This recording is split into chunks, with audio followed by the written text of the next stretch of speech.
when my son told me I wouldn't be welcome at the hospital for my first grandson's birth. I smiled, hung up the phone, and made one call. By that afternoon, I had canceled their hospital bill, $47,000. And that was just the beginning of my plan.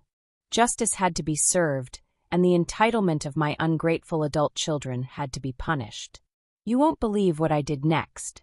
I'm so glad you're here. Stay with me until the end, and comment the city you're watching from.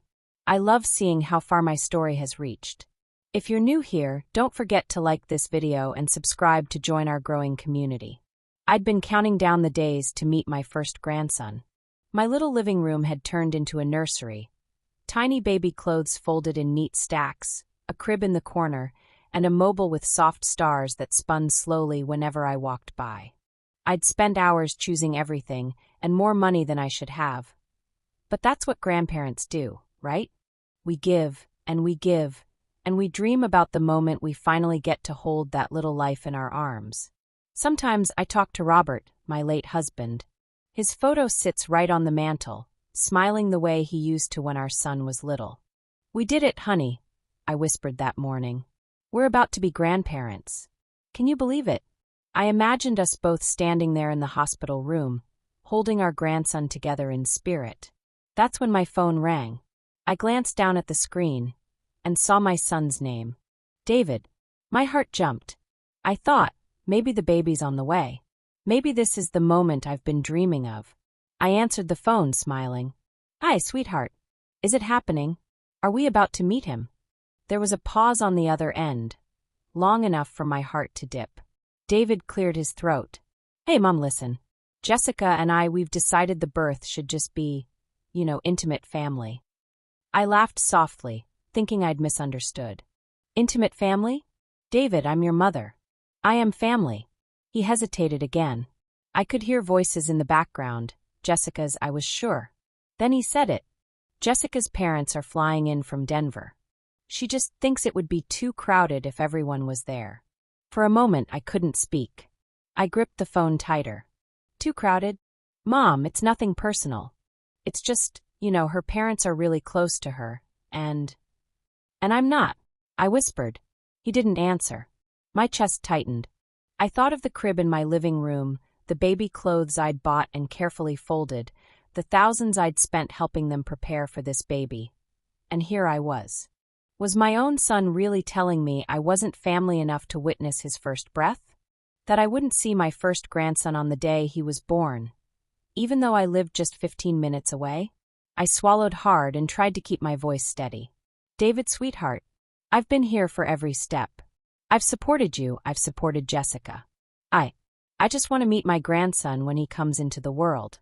I don't need to be in the delivery room. I'll sit in the waiting area. I'll stay quiet. I'll stay out of the way. Please, I just want to be there." He sighed, and that sound, God, it was worse than yelling. That heavy kind of sigh that told me he'd already made up his mind. "Mom, Jessica really wants it to be just her parents. Please try to understand. So you're okay with this?" My voice cracked before I could stop it.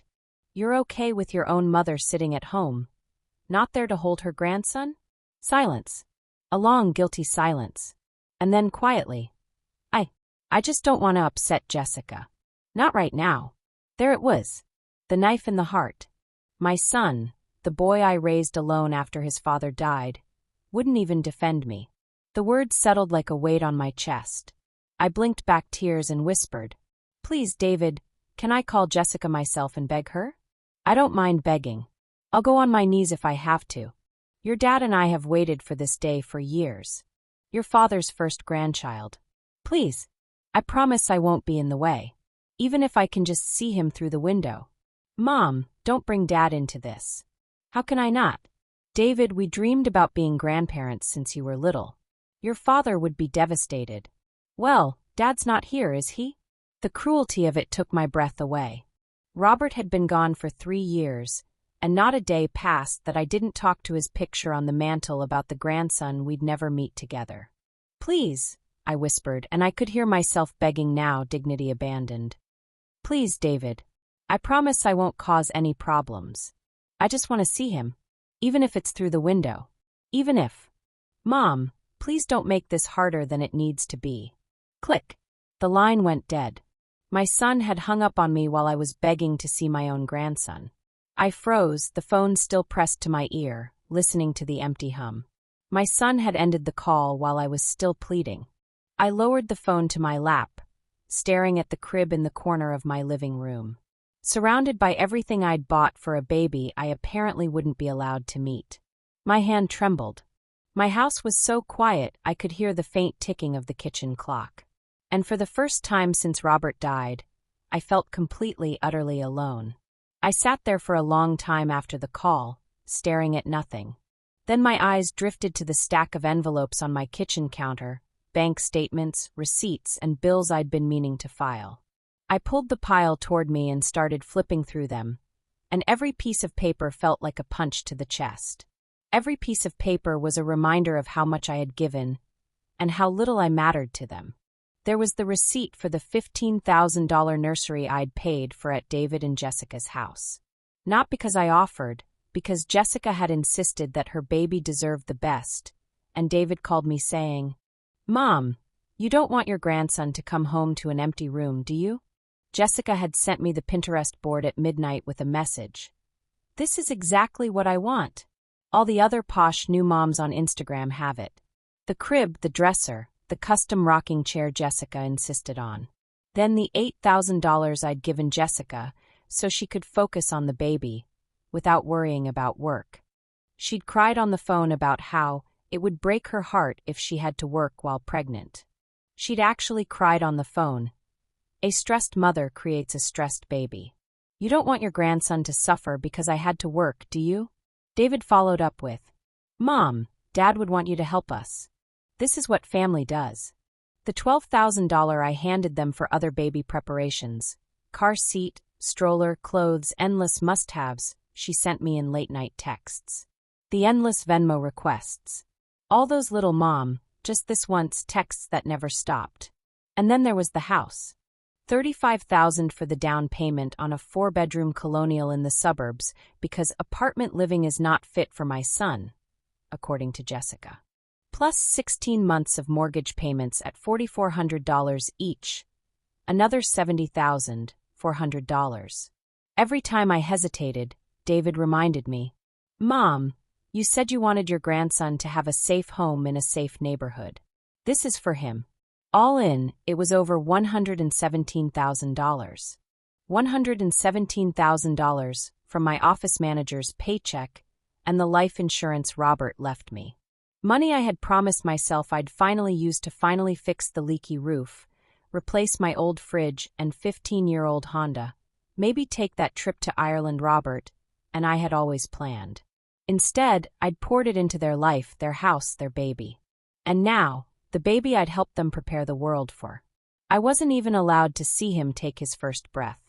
Moments I could never get back. I sat there in my quiet kitchen, the papers spread around me like a map of all my love and sacrifice. And for the first time, I realized just how much I had given, and how little I mattered to them. I don't know how long I sat there in the quiet, just staring at the papers scattered across my kitchen table. Finally, I reached for my phone. I told myself I'd beg again. Just once. David answered on the third ring, his voice low and tired. "Mom," he said, and I could hear the reluctance already. "Hi, sweetheart," I said softly. I was wondering when I could come by to meet the baby. I don't have to stay long. Just a few minutes to see him." He hesitated, and I could almost picture him rubbing the back of his neck the way he used to when he was caught in a lie as a boy. "Well, Jessica will still be recovering," he said slowly. "And her parents are staying to help. They flew 3 hours from Denver, and they're here for 6 weeks. Maybe we could, I don't know, do something the weekend after they leave." 6 weeks. My voice was barely above a whisper. "David, I live 15 minutes away. Seeing him 6 weeks later, that would rob me of moments I can never get back. His first smiles, his first sounds. I've waited my whole life for this." He sighed, heavy and uncomfortable. "I know, Mom," he said, sounding guilty. "I'm sorry you can't come until Jessica's parents are gone. It's just easier this way. Easier.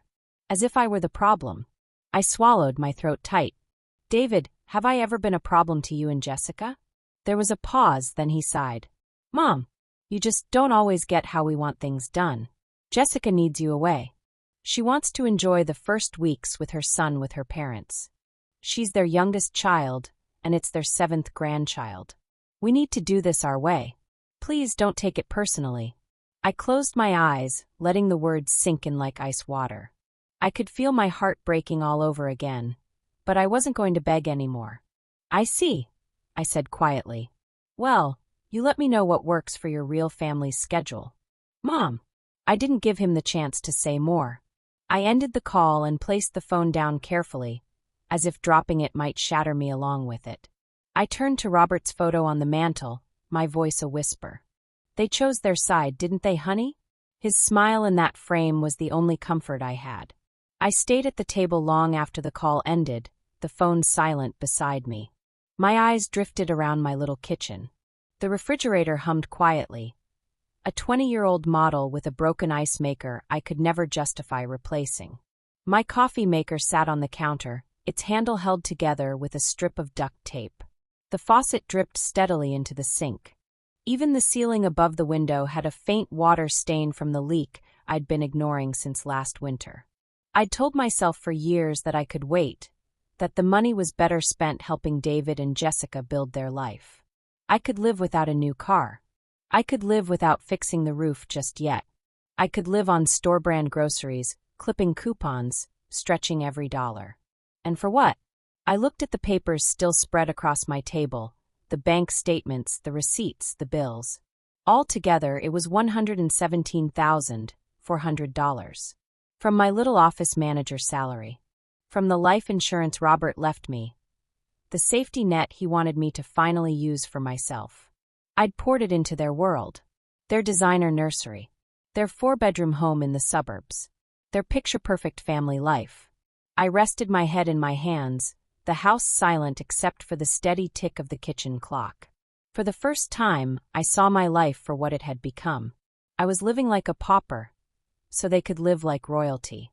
My chest felt heavy as I pushed the papers aside and shuffled into the living room. Robert's chair was still by the window, right where he always liked to sit and wait for David's visits that hardly ever came. I lowered myself into the seat, surrounded by the quiet of my own sacrifice and loneliness. The ticking clock, the faint drip of the faucet, the ache of a house that should have been full of family and laughter. Then on the side table my phone buzzed. I glanced at the screen. Jessica. I hesitated, my stomach twisting. Every instinct told me to let it go to voicemail. I couldn't handle another reminder that I wasn't wanted. But then another thought crept in. What if this was my chance to finally see my grandson? What if she'd changed her mind? I drew a shaky breath and slid my finger across the screen. Hello, I said softly. Irene. Hi.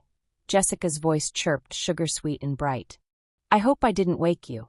I glanced at the clock. It was nearly 9 p.m. No, I'm awake, I said. Irene. Oh good, you're awake. Her voice was bright, cheerful, the tone she used when she wanted something. Listen, I have the most exciting news. The hospital has this amazing photographer who does newborn portraits right in the delivery room. Like professional magazine quality shots of the baby's first moments. My heart lifted slightly. That sounds wonderful. Right. And she's available for our delivery date. The only thing is, it's an extra $3,000, and with everything else. Her voice trailed off in that practiced way that always preceded a request. Jessica, I know it seems like a lot, but think about it, these will be the only photos we'll ever have of his actual birth. His first breath, his first cry. Memories we can never recreate. Her voice got softer, more manipulative. And honestly, Irene, since you won't be there to witness these moments yourself, wouldn't you want to at least help preserve them? The words hit like ice water. She was using my exclusion as leverage to extract more money. My voice caught. Listen, we also had a bit of an unexpected situation at the hospital. We had to switch to a more exclusive private suite that I really wanted. The one with the better view. Floor-to-ceiling window, gourmet meals. And the on-call nurse all the celebrity mom influencers on Instagram use. I just want to be taken care of the way they are. And, well, it turns out it's an extra $5,000. Could you wire that to David tonight? I blinked, gripping the phone tighter. $5,000? Yes, she said breezily. It's just so much more comfortable for my recovery. And for the baby. And, while you're at it, could you swing by the house this weekend and keep an eye on things? My parents want to spend some time at their favorite country club, and I just feel better knowing someone's watching the place. I swallowed hard. Jessica, about the birth. Could we maybe talk about me being there? Even just in the waiting room. There was a pause. When Jessica spoke again, the sweetness was gone. Irene, look. We've been over this. It's just not practical with my parents coming. You have to understand, they've been planning this trip for months. They're staying at the Four Seasons. They've arranged their whole schedule around being there for their grandson's birth. But I'm his grandmother too. Of course you are, she said quickly, like she was placating a child. But you have to be realistic about the dynamics here. My parents are educated people. My father is a successful real estate investor. My mother has her master's in literature. They're just used to a certain environment. They summer in Martha's Vineyard. They're patrons of the Whitmore Art Museum. When they're in a room, the conversation naturally flows toward literature, current events, real estate, cultural things. They're not really used to your office manager stories. It's all just a little mundane for their world. The words hit like a slap. My ears burned. And you think I can't? It's not that you can't, Jessica interrupted, her voice dripping with false patience. It's just that your life experiences are so different. You wouldn't really have the life experience to keep them engaged. And I want my son surrounded by the right energy in these first weeks. The insult hung in the air like poison. I couldn't speak. I just sat there in Robert's chair, the phone pressed to my ear, listening as my daughter-in-law explained that I was good enough to pay their bills, but not good enough to hold my own grandson. I forced myself to take a breath. Jessica, I understand you want things your way, but I'm his grandmother. I just want to see him. I won't get these first moments back. Irene, you're being unreasonable, and you know it. Robert would be so disappointed in how you're acting right now. The words hit me like ice water. My hand froze on the arm of Robert's chair. He always told David how important it was to respect other people's boundaries, remember? She continued smoothly, her voice dripping with false patience. He would never have pushed himself into a situation where he wasn't wanted. I felt my stomach drop. Was she using my late husband, my Robert, as a weapon against me? Respect our decision, Jessica went on. Stop making this about yourself. Put the baby's needs first, not your own feelings. My throat closed. For a moment I couldn't speak. I could feel tears stinging my eyes, but I refused to let her hear me cry. Robert would never have wanted this for me. And deep down, I knew she was twisting his memory to make me feel small and guilty for wanting to love my grandson. And then in that same casual, commanding tone, she added, "Oh, and Irene, please make sure you wire the $8,000 tonight. And don't forget, be at our house this weekend to watch the place while my parents are at the country club. I'm counting on you. And hey, the baby is coming tomorrow." I'll think about it," I whispered. "Thanks, Irene. Oh, and don't forget to think about what you want to contribute to the baby's college fund. My parents are putting in $50,000, so we're hoping you can match their generosity." The line went dead, leaving me frozen in Robert's chair, the phone heavy in my hand. She had managed to take my love, my grief, and my sacrifices, and turn them into leverage. I wired the $5,000 like Jessica asked. Then, I waited. The next morning, I kept my phone close all day, checking it every few minutes. Hoping for a call, a picture, a message, anything. Every buzz made my heart leap. I imagined David's voice, maybe a picture of my grandson's tiny hand, maybe even a video of his first cry. But the hours passed. No call. No message. By evening, my heart was pounding every time the phone lit up. And finally it buzzed. But it wasn't David. It was Facebook notifications. The first photo hit me like a punch at 4:03 p.m. Jessica in the hospital bed, her parents standing proudly on either side, holding my grandson, my very first grandchild, still wrapped in his striped newborn blanket. I froze, staring. He was perfect. A tiny pink face, soft wisps of dark hair plastered to his head, little fists curled tight against his cheeks. Even through the screen, I could see he had David's nose and Robert's chin. My heart swelled with a love so big it hurt, followed immediately by the crushing pain that I wasn't there. The caption read, "Our little prince is here." I scrolled with trembling hands. Photo after photo of Patricia and her husband beaming, posing with the baby. Patricia, scissors in hand, even cutting the umbilical cord. One post from Patricia said, "So special to share this sacred moment with my daughter's perfect family." My eyes blurred with tears. I wasn't even mentioned. And that's when I saw the post that broke me completely. Jessica cradling the baby, the caption glowing beneath her smile. "Welcome to the world, Arnold James. Named after my incredible father." Arnold James. Named for Jessica's father. Not my son's father, Robert. My hand shook as a text finally came in from David. "Baby born healthy. Thanks for understanding." Just like that. As if I were a distant acquaintance, not the woman who raised him. Not the grandmother who had been waiting her whole life for this moment. I sank into Robert's chair and let the tears come hot and silent. My phone heavy in my lap. The baby was here. My grandson. I had missed it all. The first breath. The first cry. The first time he opened his tiny eyes to the world. He was the most beautiful, precious thing I had ever seen. And I had met him for the first time through someone else's Facebook post. Moments I would never, ever get back. He was perfect, and already surrounded by a family that didn't include me.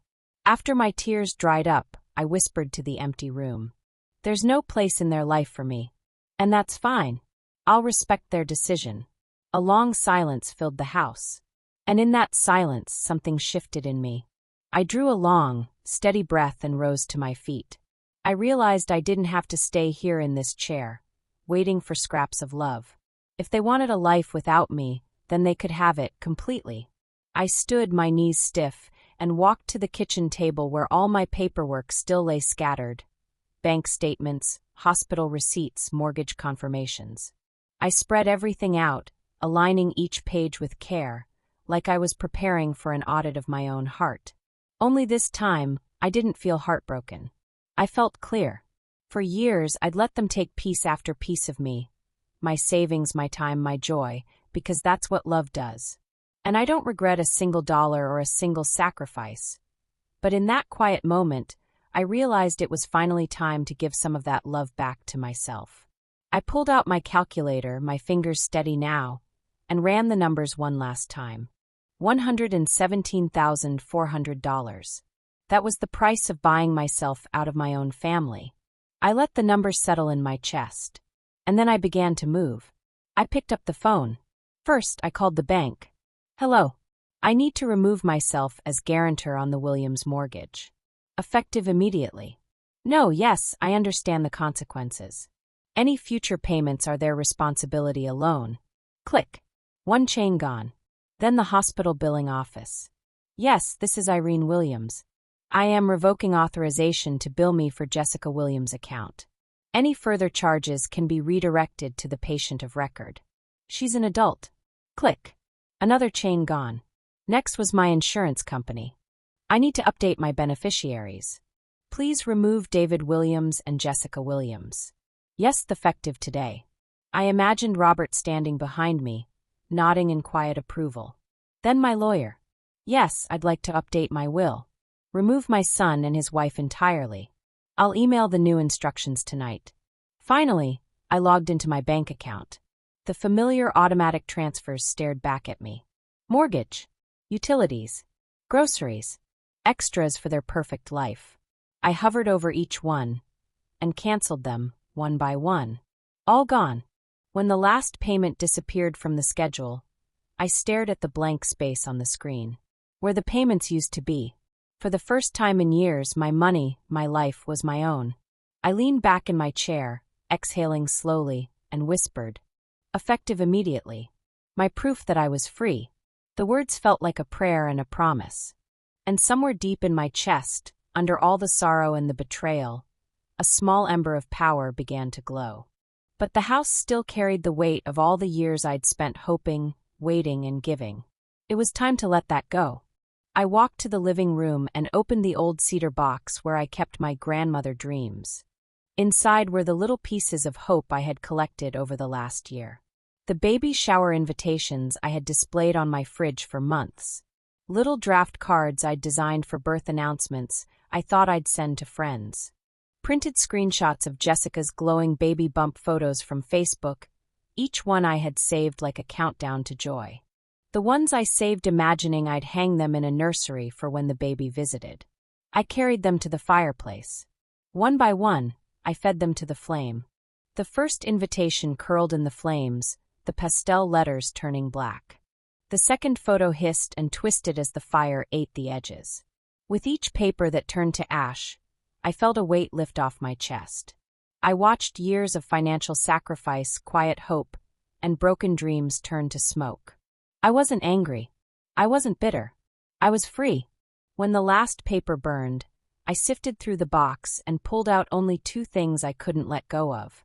A photo of David at 5 years old, standing in the yard with scraped knees and a wide, toothy grin. The ultrasound of my grandson that I'd printed from Facebook. His tiny profile frozen in shadow.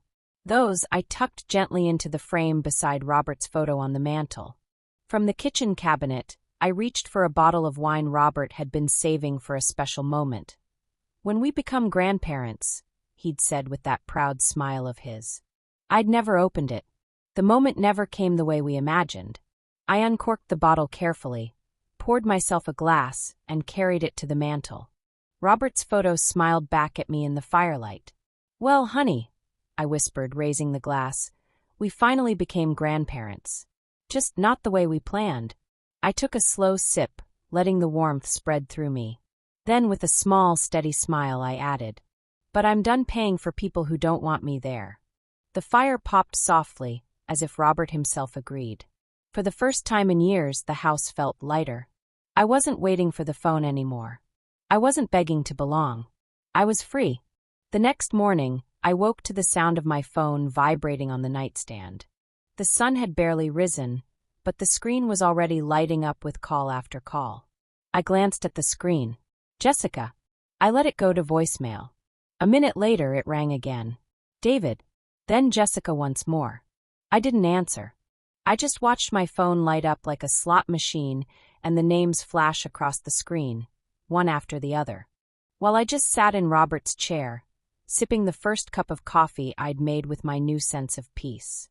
By 9 a.m., there were 6 missed calls and 3 voicemails. A text. "Call me ASAP." For the first time in weeks, maybe months, I smiled. I took my time finishing my coffee, rinsed the cup and stretched, ready to start my day. I finally answered the next call of the morning, letting my voice come out calm and soft. "Irene." Jessica's voice was high and frantic. "Oh, thank goodness. I've been trying to reach you all morning." I let a beat of calm silence pass. "Good morning, Jessica," I said softly. "Is everything all right?" "Well, no. Ugh, it's just, look. Listen, I need you to come over today, like by 2 p.m. We're having a situation with the hospital paperwork and some insurance forms. And well, you're just so much better at administrative stuff than I am." I leaned back in Robert's chair, letting the firelight of last night's ashes glow faintly in my memory. "Oh," I said gently. "That sounds stressful. Paperwork can be tricky." "Yes, exactly," she barreled on. "And, maybe this will help you feel more involved since you're always, feeling left out." I said nothing. Her voice dripped with that sugary condescension. "Oh, and wear something presentable. My parents will be around. I want everyone to see you involved and happy." I smiled to myself, the kind of smile no one can hear over the phone. "All right, Jessica," I said evenly. "I'll see what I can do." She exhaled in audible relief, completely unaware. Oblivious to the fact that the bank transfers had stopped. Unaware that the mortgage and hospital bills now belonged solely to her. unaware that, for the first time in years, I wasn't desperate. I hung up the phone and set it gently on the table, my heart calm. The game had shifted, and for the first time in years, I wasn't playing catch-up. By 2:15 p.m., I imagined Jessica pacing by the front window, glancing at her watch.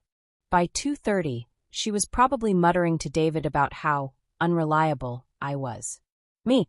I was sitting at my kitchen table, organizing my newly balanced budget. The numbers were neat and clean now, no hidden drains, no automatic transfers feeding their life while I lived like a ghost in my own home. Beside me sat a delicate porcelain teacup from the set Robert and I had received as a wedding gift. I had never used them, not once, because I was always saving them for company. Now the company was just me. And it was enough. At 3:15 p.m., my phone lit up again, buzzing across the table. Jessica. Then David. Then an unknown number. I didn't know who it was. I let it vibrate. I let it buzz. Then I reached out and pressed the button to power it off. The silence that followed was the sweetest sound I had heard in years. I opened the fridge and began pulling out the groceries I'd splurged on that morning. Fresh salmon, asparagus, a small bundle of herbs that smelled like spring. It had been months since I'd cooked something just for myself, with care, without guilt. As the pan warmed on the stove, I imagined Jessica glancing at the clock, her voice climbing into that sharp, impatient pitch, David wringing his hands, and Patricia raising her perfectly plucked eyebrows. Waiting for me, counting on me, realizing, slowly, surely, that I wasn't coming. I hummed softly as the kitchen filled with the scent of garlic and butter. It wasn't anger I felt. It was peace. For the first time in years, I was living for me. I had just plated my salmon, the steam rising in gentle curls when the pounding started. Bang! Bang! Bang! The pounding grew louder, rattling the frame. I didn't move. I simply set my fork down and inhaled the soft scent of butter and herbs from my little kitchen. Bang! Bang! Bang!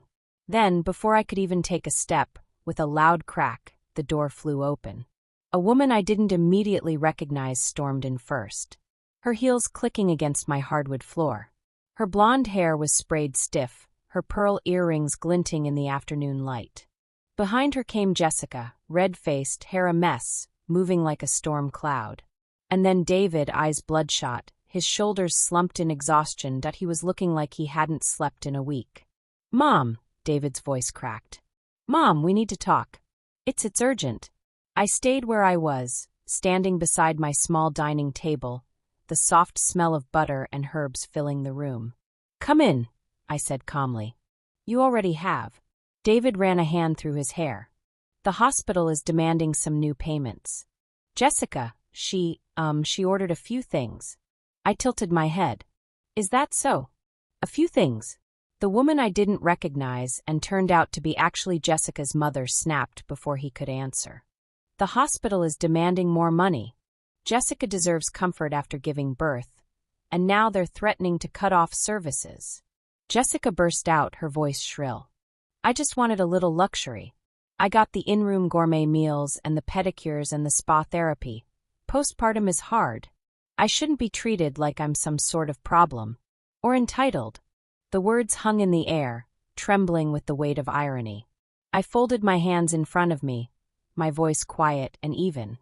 "I'm not treating you like anything," I said softly. "I'm simply no longer financially supporting either of you." The room went still. Jessica froze mid-breath, blinking as if she'd misheard. David's mouth opened, then closed again. Her mother's face twisted into disbelief, her voice dropping to a venomous hiss. She stared at me like I'd spoken a foreign language.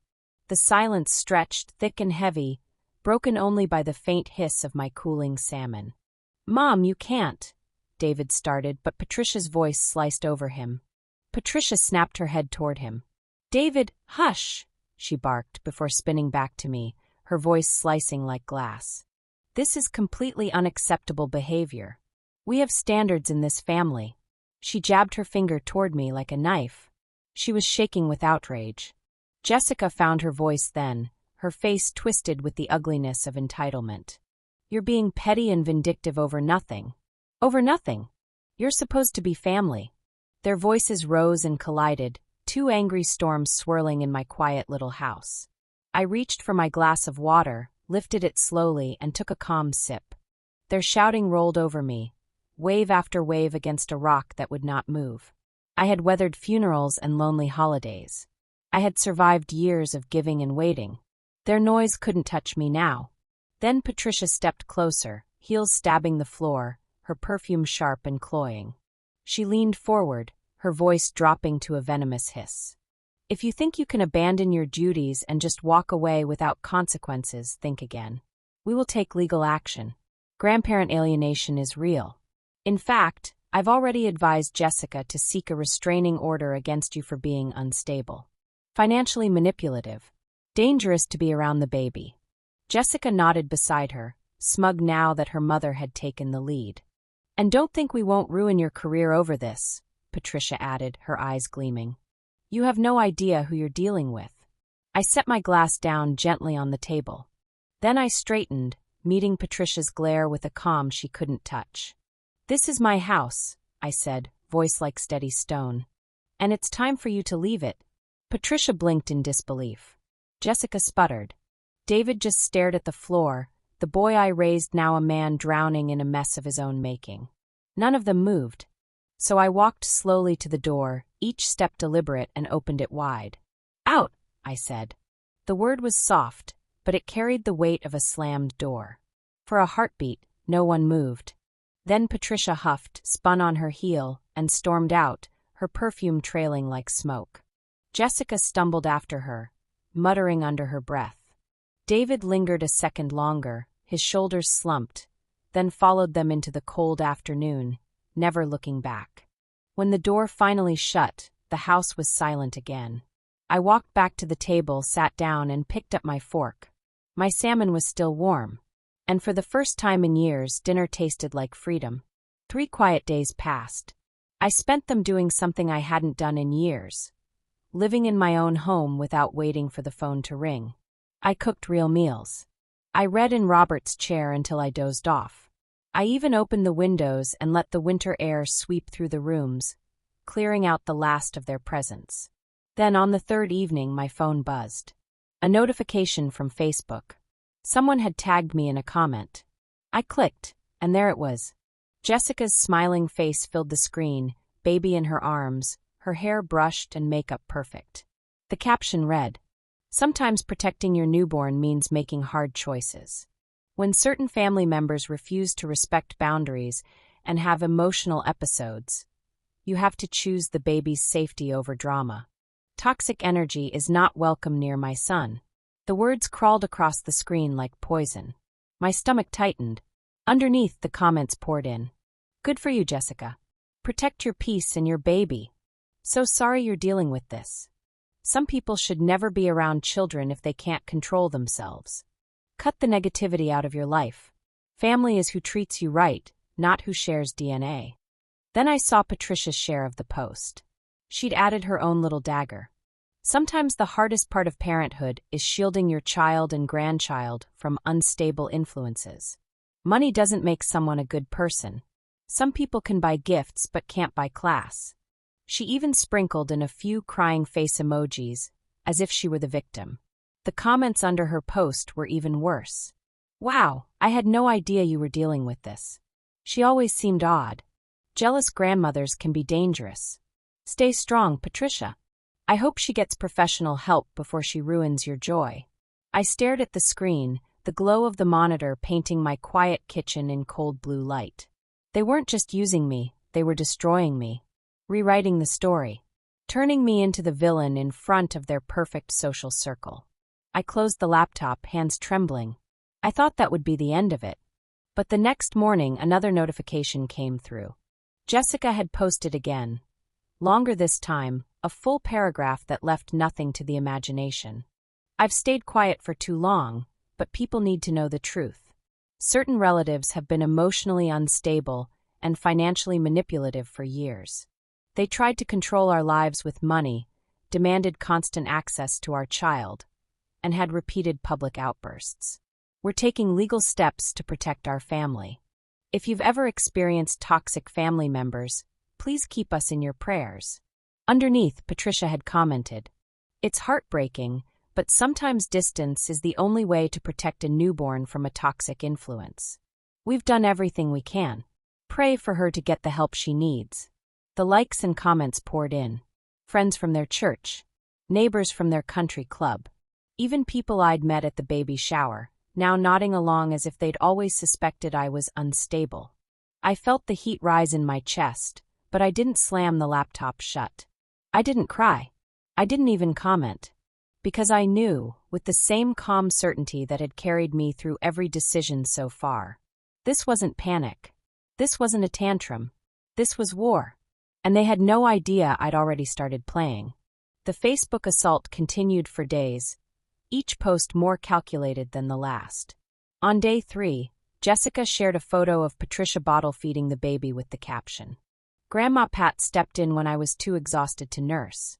This is what real family support looks like. Being present when you're needed most, not demanding attention when it's inconvenient." The passive-aggressive dig was clear to anyone who knew our situation. By day 5, Patricia had created an entire photo album titled, "A Grandmother's Love," featuring herself in every single shot with the baby. Holding him, changing him, reading to him. In every caption, she referred to herself as Grandma without qualification, as if she were the only one. Then came Jessica's most vicious post. "PSA, setting boundaries isn't mean. It's healthy. Some people think that financial contributions automatically equal unlimited access to your life and children. That's called manipulation, not love. Real family respects your decisions and supports you without conditions or demands. Grateful for the family members who understand this red heart." The comments poured in. "You're so wise, Jessica. Toxic people will always try to guilt you. Money doesn't buy relationships." I watched my reputation disintegrate one like at a time. But the final blow came a week later. Patricia shared a professional family portrait. Jessica, David, the baby, and both of Jessica's parents posed in the hospital room. Everyone was smiling, the baby perfect in Jessica's arms. The caption read, "Sometimes the most loving thing you can do is protect your child from unstable influences. Our grandson is surrounded by nothing but peace, love, and positive energy. Some people choose drama, we choose family." She'd tagged Jessica, David, and even the hospital in the post. 43 likes. 17 comments of support. 0 mention that the unstable influence had paid for everything they were celebrating. After that Facebook post, something inside me went still. I stopped feeling hurt. I stopped feeling shocked. And I started feeling focused. Hurt was for people who were powerless. I was done being powerless. I would not scream. I would win quietly. If they wanted to drag my name through the mud, I would let the truth drag theirs straight into the light. If they wanted to paint me as unstable and manipulative, I would show them the truth. Not to them, but to the world they cared about most. That night, I screenshotted every single post, every comment, every cruel caption. I organized them chronologically in a folder labeled Character Assassination. Patricia storming into my home a few days earlier kept replaying in my mind. Something about it didn't fit. Here was a woman who supposedly summered in Martha's Vineyard, who bragged about $500 wine tastings and European art collections.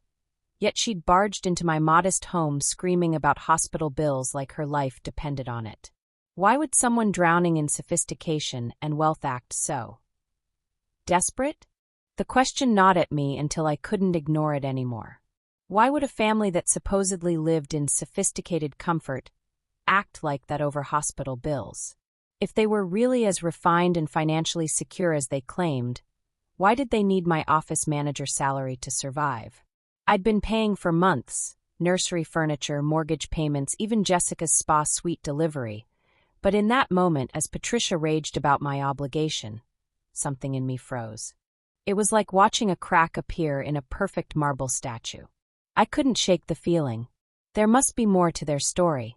So, the next morning, I transformed my little home office into a quiet war room and began digging into the people who had called me mundane. Patricia and her husband, Arnold James. The sophisticated grandparents.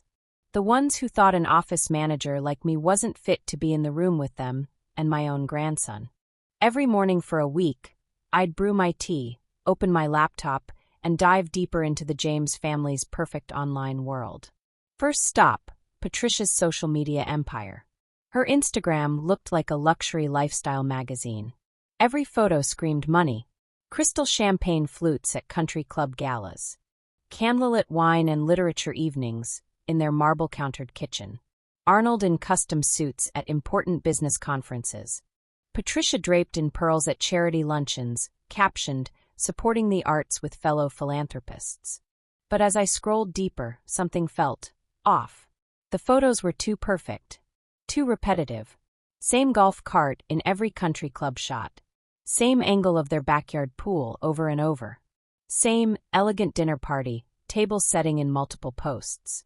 It was like watching someone perform wealth rather than live it. And of course, endless posts about family values and raising the next generation in a sophisticated environment. Then I noticed the vacation albums. Selfies with Jessica captioned, "My perfect girl living the perfect life she deserves." I clicked one, the Italian vineyard trip they had bragged about at Jessica's baby shower. The background looked suspiciously familiar.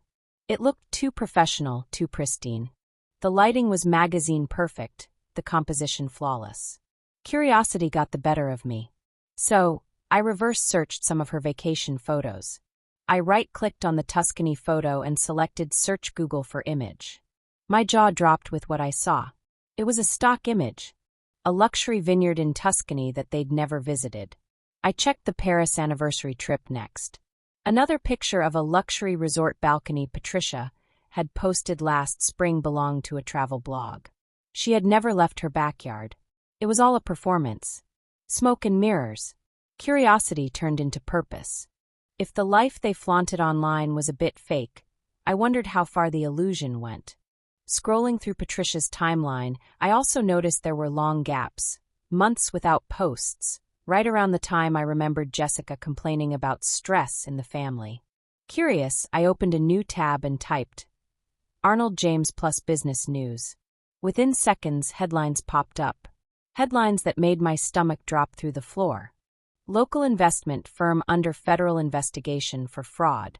Denver couple named in $2.3 million investor scam. Country club members shocked as prominent businessman faces criminal charges. I clicked the first article with trembling fingers.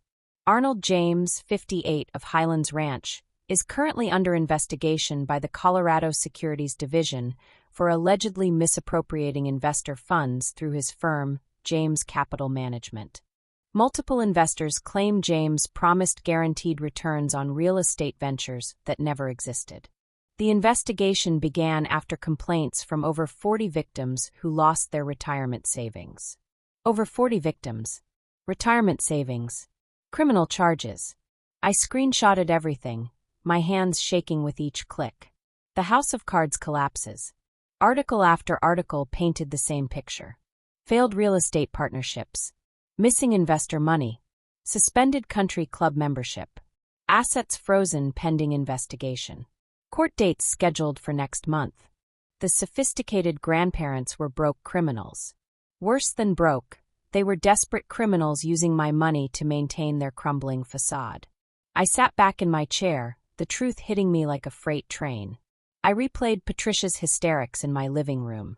Her heels stabbing the floor, her voice shrill with panic, demanding I pay like it was life or death. It all made sense now. The James family wasn't wealthy. They were desperate. Their entire sophisticated life was one breath away from collapse, and they'd leaned on me like a crutch to keep up appearances.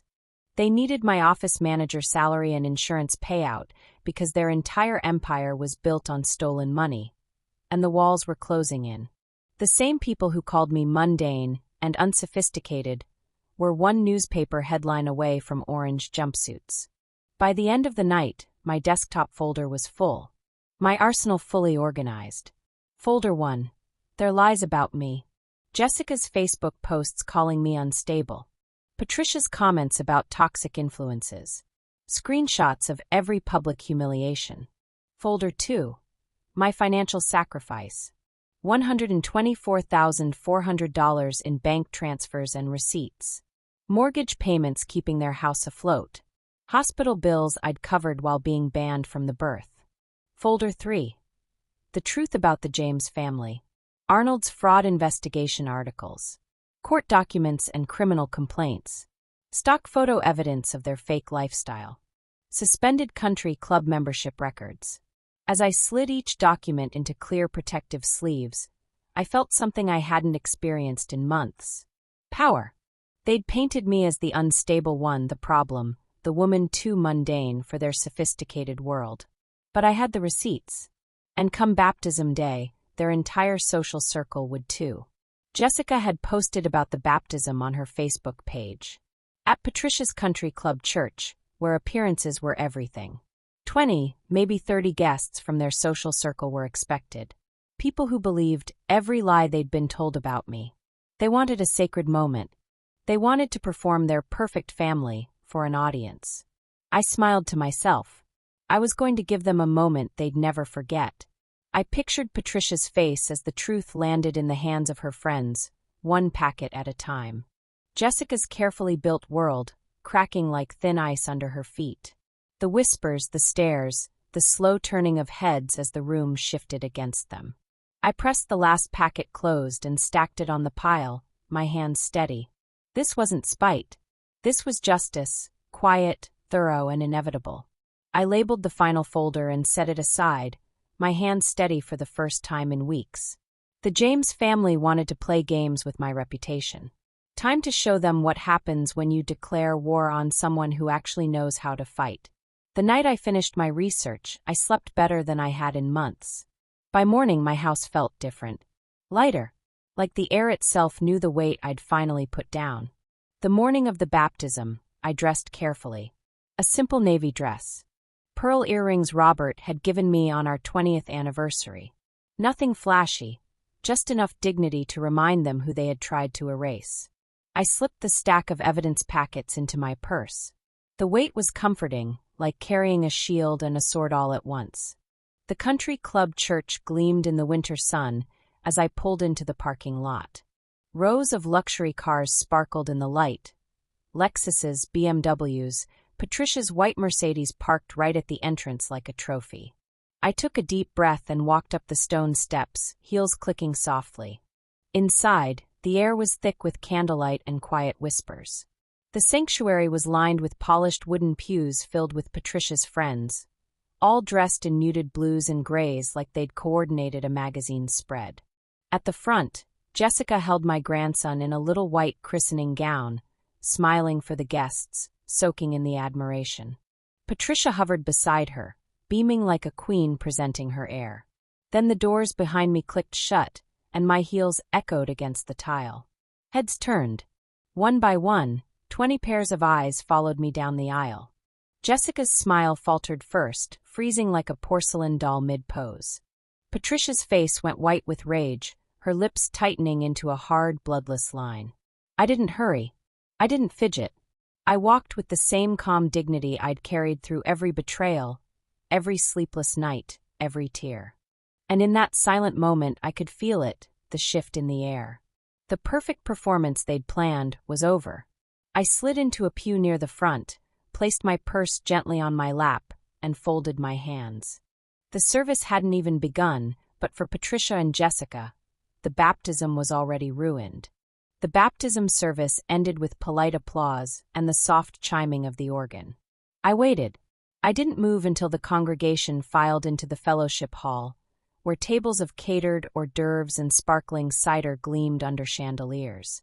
Patricia was in her element again, laughing too loudly, gliding from guest to guest with Jessica at her side, my grandson balanced like a trophy in her arms. Their world was perfect again, or so they thought. I rose from my seat and followed the stream into the hall, my purse heavy against my hip. The moment I crossed the threshold, conversations stuttered into uneasy silence. I could feel the whispers brushing my back. I chose a table near the center, set my purse down, and slowly pulled out the neatly prepared evidence packets. One by one, I began handing them out. "Excuse me." I said softly to the first couple, Patricia's bridge partners. I thought you should know the truth about the family you're celebrating today. The woman took the packet, eyes flicking over the first page. Bank records. $124,400 in payments. Mortgage transfers. Nursery furniture receipts. Hospital bills. The second page showed screenshots of Jessica's posts calling me unstable, dated just days after I'd paid for their luxury maternity suite. A soft gasp escaped her lips. I moved to the next table, handing out more packets. 3 years of financial support, I said evenly, while I was banned from my grandson's birth. The room began to buzz, a low hive of whispers growing sharper with every folder opened. Oh my God! She paid for all this? And they called her unstable? A priest and one of the church elders leaned over a packet together, their brows furrowed in disbelief. The elder actually muttered, "Good Lord," under his breath. Then I heard the first social snap, a whispered dagger from one of Patricia's own friends. She did this to her? After all that? I turned, and there she was, Patricia, frozen in the middle of the fellowship hall, her face chalk white. Jessica clutched the baby tighter, scanning the room as if the walls were closing in. Then came the whispers they couldn't stop. I had no idea they were living off her money. And look, the fraud investigation article. Unbelievable. Absolutely disgraceful. The priest's gaze shifted toward Patricia with something between pity and disapproval. One by one, heads turned away from her and toward me. A symbolic turning of backs. Patricia reached out toward a friend, her voice cracking. It's not what it looks like. But no one moved to comfort her. The world she had spent years constructing, this perfect, polished social circle, was crumbling in real time. I stood in the center of it all, calm as stone. Not shouting, not gloating, simply letting the truth do what it always does. Shatter lies in silence. The fellowship hall buzzed like a disturbed hive. Whispers had turned into full-blown murmurs, and murmurs into open outrage. I watched as packet after packet changed hands, the truth rippling across the room like a shockwave. Some people stared at the papers, shaking their heads in disbelief. Others glanced toward me, their eyes soft with sympathy. And then, the words I had been waiting for began to drift through the air. This is appalling.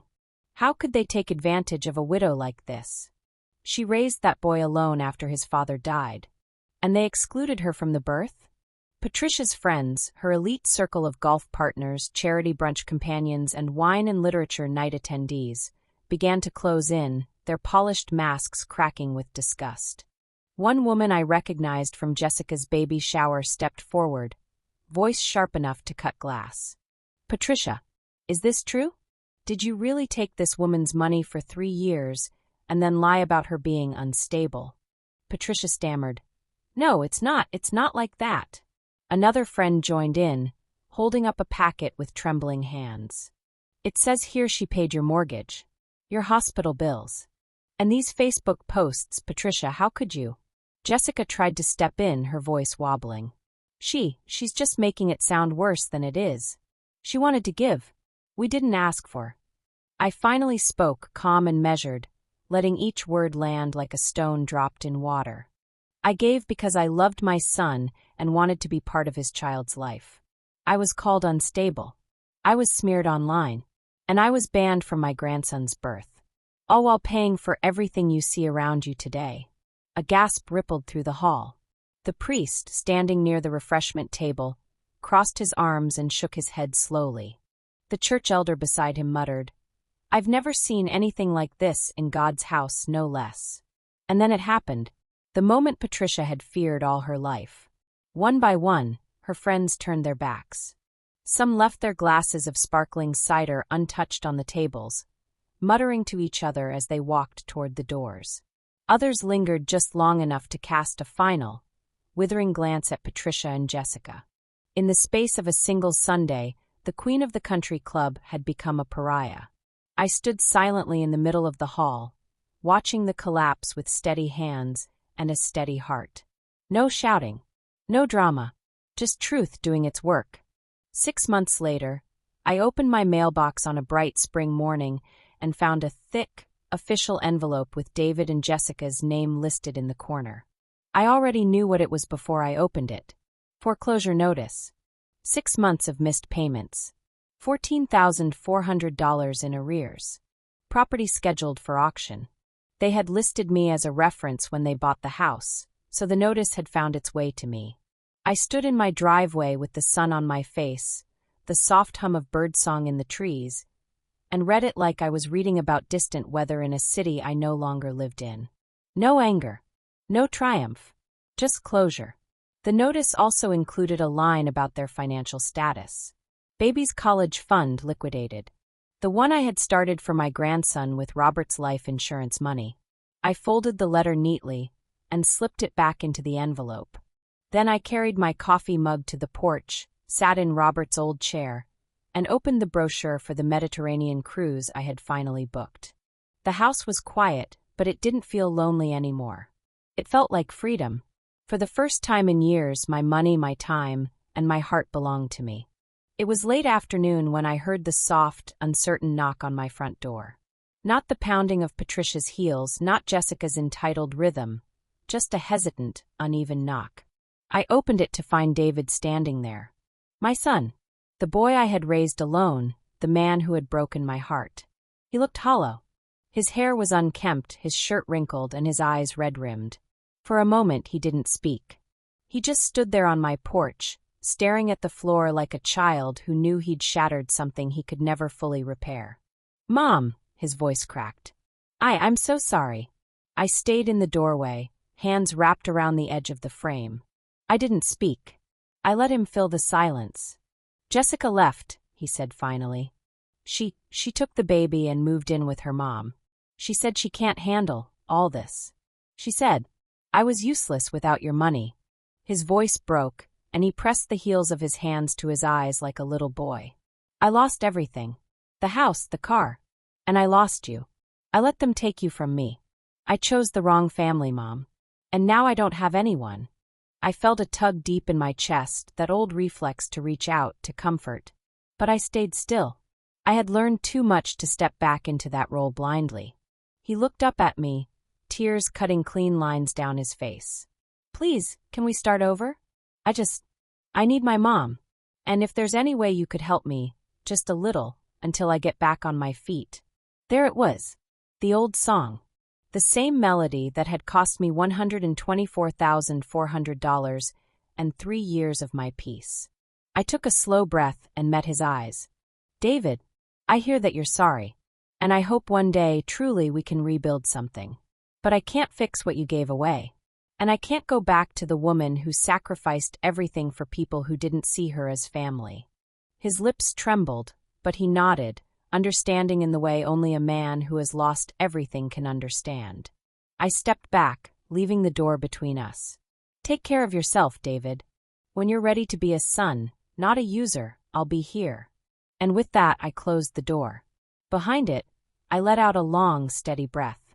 The house was quiet again, but this time it felt like peace, not loneliness. I watched David through the small window beside my front door as he lingered on the porch, shoulders slumped, hands shoved deep in his pockets. He looked like a man carrying the rubble of his own choices. I went back to my living room and sat in Robert's chair, the late afternoon light slanting across the floor. The house was quiet, peaceful. When I heard the soft knock again, I opened the door a few inches. David's eyes were swollen, but he met my gaze. "Mom, please. I just want to make this right." I took a deep breath and let the words I'd been holding rise like calm water. "David," I said softly, "you didn't lose me. You traded me. You chose Jessica's family as your real family. You chose Patricia as your child's real grandmother. When you needed money, you called me. When you needed validation, you went to them. And now," I let the weight of the moment settle. "Now you have to live with that choice." His face crumpled, the truth heavier than any check I had ever written for him. But I didn't reach for him. I didn't step outside the door. Because this moment wasn't about revenge. It was about finally, fully letting go. I closed the door gently, turned the lock, and leaned back against the frame. For the first time since Robert's funeral, I felt free. In the quiet of my living room, I whispered to his photo. "We did it, honey. We got our life back." If this story moved you, if it sparked memories of someone you're fighting for, or someone you finally found the courage to stand up to, then take a second. Like this video. Share it with someone who needs to know they're not alone. And drop a comment below. I read every one. This is a space where your voice matters. If you want more true stories about the breaking points that change everything, hit the subscribe to our channel Betty's Stories and turn on notifications. More stories are coming, because in a world that tries to silence the betrayed, sharing your story is an act of courage.